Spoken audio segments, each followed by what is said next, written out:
السلام علیکم، کیسے ہو دوستو؟ غزہ کی وزارت نے اتوار کے روز بتایا کہ اسرائیل حماس جنگ کے 7 ماہ سے زیادہ کے عرصے میں فلسطینی علاقے میں کم از کم 35,456 فلسطینی شہید ہو چکے ہیں۔ وزارت صحت نے ایک بیان میں کہا کہ مذکورہ تعداد میں گزشتہ 24 گھنٹوں کے دوران ہونے والی کم از کم 70 شہادتیں شامل ہیں۔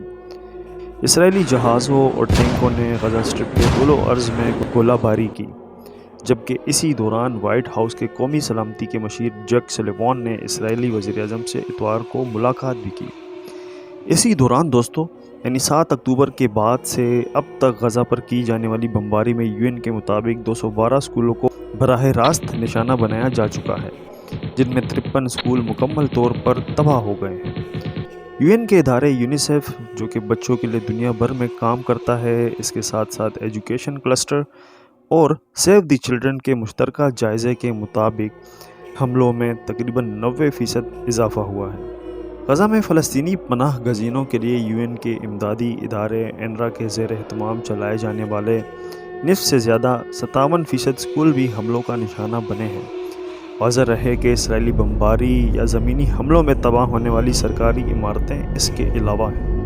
7 اکتوبر کے بعد غزہ میں 320 اسکولوں کی عمارتیں بے گھر لوگوں کے مراکز کے طور پر بھی استعمال ہو رہی ہیں۔ ان میں 188 براہ راست حملوں کا نشانہ بنی اور 98 عمارتوں کو جزوی طور پر نقصان پہنچا۔ تعلیمی اداروں کو نشانہ بنانے کے بڑھتے ہوئے رجحان نے غزہ میں پہلے سے خراب انسانی حالات میں مزید بگاڑ پیدا کر دیا ہے، جبکہ علاقے میں سمندر ہو، فضا ہو یا خشکی ہو، غرض ہر طرف سے شدید بمباری جاری ہے۔ اسرائیلی بمباری سے پہلے ان اسکولوں میں 6,25,000 طلباء زیر تعلیم تھے، جنہیں 22,000 اساتذہ تعلیم دیتے تھے۔ سیٹلائٹ سے حاصل ہونے والی تصاویر اور دیگر معلومات سے اندازہ ہوتا ہے کہ اسرائیلی فوج اس جنگ کی ابتدا ہی سے اسکولوں کو عسکری مقاصد کے لیے استعمال کر رہی ہے۔ ان اسکولوں کو اسرائیلی فوج کی حراستی و تفتیشی مراکز اور فوجی اڈوں میں تبدیل کر دیا گیا ہے۔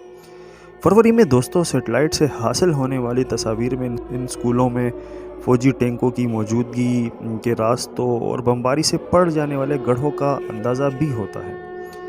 فرض کریں کہ اگر جنگ ختم بھی ہو گئی تو 67% اسکولوں کو یا تو مکمل طور پر دوبارہ تعمیر کرنا ہوگا یا پھر بڑے پیمانے پر بحالی کی ضرورت ہوگی تاکہ وہاں تعلیمی سرگرمیاں دوبارہ شروع ہو سکیں۔